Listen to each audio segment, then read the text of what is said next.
Kevin and Tyler are both available, so I am curious. You've said that Kevin is as easy to reassimilate as any star to a lineup, but what kind of adjustments and changes do you make going forward now that you have him back? Well, it's we're in many respects it's we just missed him for so much of the season that that common kind of experience that a time to gel and that newness and kind of the things we combat. But as far as his skill set and the way he can fit in to a basketball team is about as perfect as you can be. So you never know. He might come out flying. He might struggle with his rhythm. The most important thing is that he gets his legs under him and starts to build his health back. And tonight's the first step in that. And then, secondly, what kind of restrictions would he be on going forward? This game, next game, etc. Yeah, I mean, we're not gonna, throw him out there and have him play, 30 something minutes, I think, tonight or in the next 2 or 3 nights. But we definitely want him to play an appropriate amount where he can have an impact on the game and build his fitness. So there's a fine line to be had between him getting his legs back and having the requisite demand and load so that he can adapt to the demands, and then at the same time not overexposing him. So there is a process still to be had with him. We're obviously aware of how little basketball he's played in the big picture the last couple of years. So the goal for us is to make sure he gets to the playoffs healthy, but second to that is in good shape as well. So there is a balance to be struck. Greg Logan with Newsday. Steve, when you look back at that victory in Phoenix where you guys came from behind by 24 points without KD and Kyrie, was that any kind of turning point in the season for this team? I don't know about a turning point. I think we started to turn the corner after that Detroit game. I think we came home and beat Indiana and then went out west and swept that road trip. So, that whole trip and post Detroit was kind of a turning point. But it was a great night. I mean, I think our guys were undermanned, a group that was still relatively pretty new to one another. And the Suns are a terrific team, played really well to start that game, but we found a way to hang around and, or actually not hang around. We were way out of it, but got back in it and then closed the game. And James was brilliant, but the guys all stepped up and did exceptionally well in the fourth quarter. That's what our season's been like. It's been different players, different nights, continually, and trying to adapt and figure out a way to play together. And so I'm proud of the guys for their ability to just find that winning spirit and competitive fire every night. Alex Schiffer with The Athletic. Hey, Steve, I got two for you. Greg nearly took my first one, but you talk about all the success you've had with a lot of the reserves and the attrition and what is some of the lineups. Just how big was the Phoenix game for the confidence perspective for those guys, given that it was them and sometimes without James making that run against a big-time Western Conference team? Yeah, I mean, those are really important moments. I think we've had a bunch, unfortunately, we've had a bunch of those games this year because guys have not been available. So, you could go down the line and probably get half a dozen to a dozen games where we only had one of our star players and different guys had to feature and step up and have done so to pull out a win against a quality team. So, all those games mean a lot to us, I think, as far as the collective group, their spirit, their confidence, and that belief overall in what we're trying to do philosophically and how willing we are to adapt to one another. And then I know you've said you've needed an encyclopedia to understand all the health and safety protocols, but do you have any more clarity on Alizé and Nick and when they could be back? I don't. I think that is outside of my pay grade. So they're both in the protocol. Christian Winfield with the New York Daily News. Hey, Coach. Happy Sunday. How's it going? Good. How are you?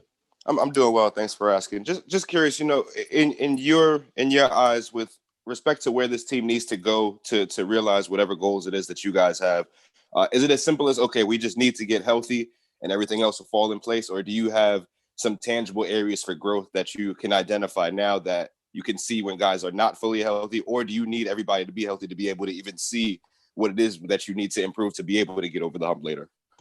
Yeah, I mean, I think the truth is probably somewhere in the middle of all that. It would be ideal to have a runway with all our players available, but we're probably not going to have that. So what can we do in the meantime to progress and to get better, to grow a deeper understanding, to have a better sample size of what we're doing. And at the same time, when we do have whatever our playoff roster looks like, we have to continue to improve throughout the playoffs. From game to game, we got to get better. We have to take those as opportunities to not just try to win playoff basketball games, but to improve and to try to create that understanding that is going to be limited when, our top 3 guys have only played 7 games, I think, together. So, that's, we can't control that. We can control how we approach it, but right now we can't control who's healthy and available. So what we'll do is play the hands that's dealt and try to get better every day. And when those guys are back and we have a different look and different rotations, we'll try to grow that understanding as quickly as possible. And will that be enough? Possibly and possibly not, but we can't, worry about that. We can only worry about what we have today and what we can do today to put us in a position to be ready or better tomorrow. Thank you. You're welcome. Grady from Yes Network. Coaches, as a coach, there are a lot of numbers thrown at you in terms of analytics. You, of course, have your own feel, great minds, including your own on the bench. So what are the conversations, what are the basketball conversations like with you and the assistant coaches? I know the players get involved from time to time, but with so much stuff thrown at you, what are those conversations like about basketball? Yeah, I mean, that's one of the most enjoyable parts of this position for me, is collaborating with my staff. We all have a great time together. We enjoy what we do. I try to foster a really collaborative environment where everyone's opinion is not only warranted but sought after. And so I think the debates have been productive, but at the same time, it's also a little bit of a waiting game because we don't know who's going to play. We don't know when we're going to have our health, and so there's some of these debates may be forgotten because we have different set of parameters or availability more than anything. So. But it's been great. It's been great to be able to learn from my staff, to be able to collaborate with them, to be able to work through this and think through all the scenarios that we may face or that we are facing, and just try to develop what we do. Tom Leander, Suns TV. Hey, Stevie. I just wanted to get, how are you, man? Good. How are you? I'm excellent. Thanks. So for all of us here in Phoenix, how would you describe this first year as an NBA head coach with the expectations, the challenges, the injuries, obviously, and then also to tack onto that, we'll talk about the support staff. How comforting has it been to have Mike D'Antoni, Amari Stoudemire, and even Zeke Chapman there? Yeah, no, it's been a great experience for me, to take this position and to be a part of this organization. I've embraced all of it. Everything that's been thrown at us, I've tried to take as a positive, in that it allows us to grow and to challenge ourselves, to problem solve, and to work through. This season, it's a unique one, I think, for all teams, and for us, we've definitely had our fair share of stuff. So that's always provided us an opportunity to experience new things and to push ourselves to grow in what we do. Having Mike here is unbelievable. It gives me a lot of confidence and security to have someone that I know and trust and admire, who I've worked with in the past, and who has so much experience. So that's been a lot of fun. And Amari, he's definitely been great. His personality has been awesome to have. Reffing practices, working with guys, playing with guys, whatever it may be. So it's been great to have him around as well, and even Zeke Chapman. So we have lots of Suns, history here with the Nets, and it's definitely made me feel more comfortable. Good to see you. Good to see you too. We'll go to Craig with ABC in Phoenix. Hey, Steve. Craig Fouie, ABC here in Phoenix. Good to see you, my friend. Good to see you. Been a long time. Hey, Steve, I know this is a strange question to ask an opposing coach, but what's your take after all you've meant to this franchise here in Phoenix and the MVPs and the Western Conference Finals and all those things? What's it mean to you to see this team now winning here and having success? It feels great. Just not only to see the team winning, but to see the way they play and what Monty's done with the team is really exciting for me. They're clearly one of the best teams in the league, and I've just had an incredible season start to finish. So really admire not only what everyone over there has done, but I'm just happy to see the Suns back in prominence and fighting for a contending position in the playoffs. James Herbert with CBS Sports. Hey, Steve, you've talked so much about, problem solving, rolling with the punches, that kind of thing. I know this season is unique, but is there anything from your playing days, whether, in the NBA national team that you can kind of draw from in terms of, that ability to accept whatever chaos comes your way and adjust quickly?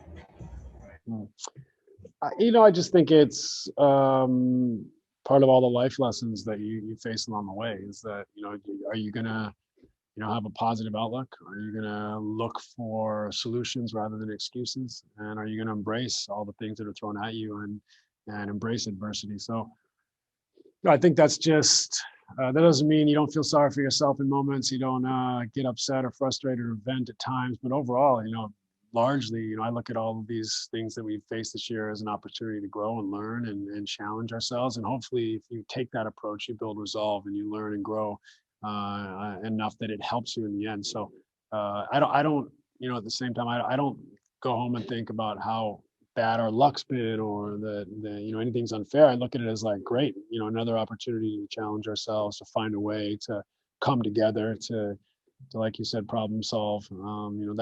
That's what I think makes a team grow and makes them better. And I think for our group, not only players but the staff, we're working together every day, and that's, I think, really rewarding when you're all on the same page and trying to fight for a common goal. Last question, Brian Mahoney with AP.